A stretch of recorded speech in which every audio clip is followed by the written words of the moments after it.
नमस्कार, गृहविष्णू किचन मध्ये आपलं स्वागत। मकर संक्रांतीच्या सर्वांना हार्दिक शुभेच्छा। तिळगुळ घ्या आणि गोड गोड बोला। आपण पाहतोय मकर संक्रांती विशेष काही स्पेशल रेसिपीज। आज आपण कोणती रेसिपी पाहत नाही आहोत। आज आपण पाहतोय आपल्या सर्वांसाठी एक आनंदाची बातमी। आणि ती आनंदाची बातमी म्हणजे आपल्या सर्वांचं लाडकं गृहविष्णू चॅनल आता मॉनिटाईज झालंय। चॅनल मॉनिटाईज झाल्याचा आनंद किती झालाय हे तुम्हाला मी शब्दात नाही सांगू शकत। केवळ आपण व्ह्यूअर्स आणि सबस्क्रायबर्स यांच्यामुळेच हे शक्य झालंय। आपल्याशिवाय हे अगदी अशक्य होतं। म्हणजे तुमचे किती आणि कसे आभार मानावेत हे मला कळत नाहीये। खरं तर लगेचच आपले व्ह्यूअर्स आणि सबस्क्रायबर यांचे मला आभार मानायचे होते, परंतु लगेचच मकर संक्रांतीच्या रेसिपी करायच्या होत्या, म्हणून आपणा सर्वांचे आभार मानायला मला थोडासा उशीरच होतोय।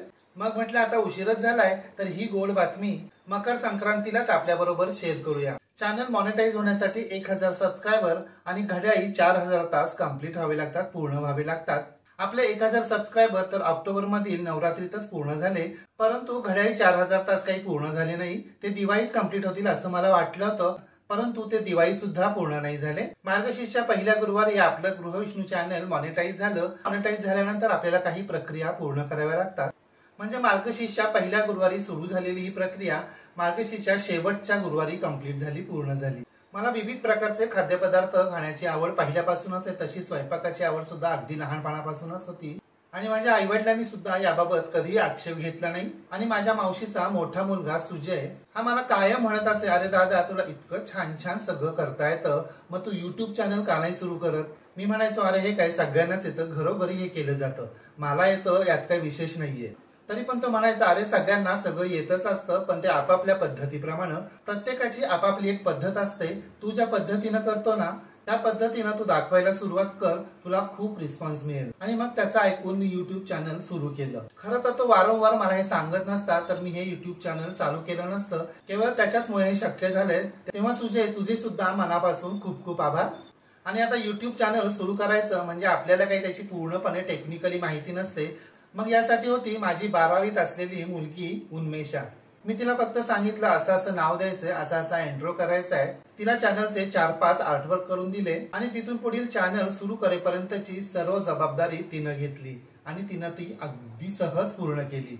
चॅनल सुरू करायचं म्हणजे रोज रोज वरचेवर नवीन नवीन पदार्थ दाखवायचे आणि त्यासाठी आर्थिक पाठबळ तर हवं। आणि या सर्वांमध्ये मला साथ लाभली ती अर्थात माझ्या अर्धांगिनीची। म्हणजे ती मला काय म्हणत असेल, काही नाही होईल, सगळं जमेल, तुम्हाला अगदी व्यवस्थित जमेल, तुम्ही सुरुवात तर करा।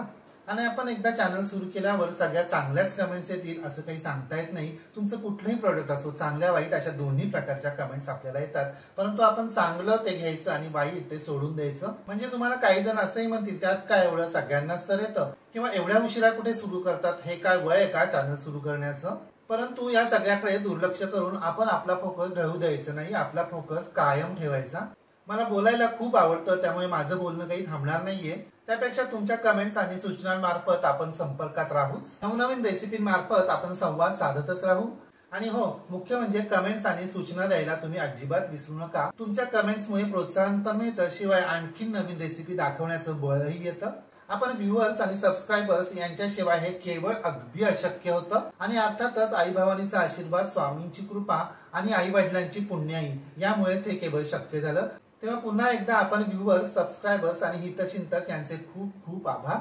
मकर संक्रांतीच्या सर्वांना गोड गोड हार्दिक शुभेच्छा। तिळगुळ घ्या आणि गोड गोड बोला।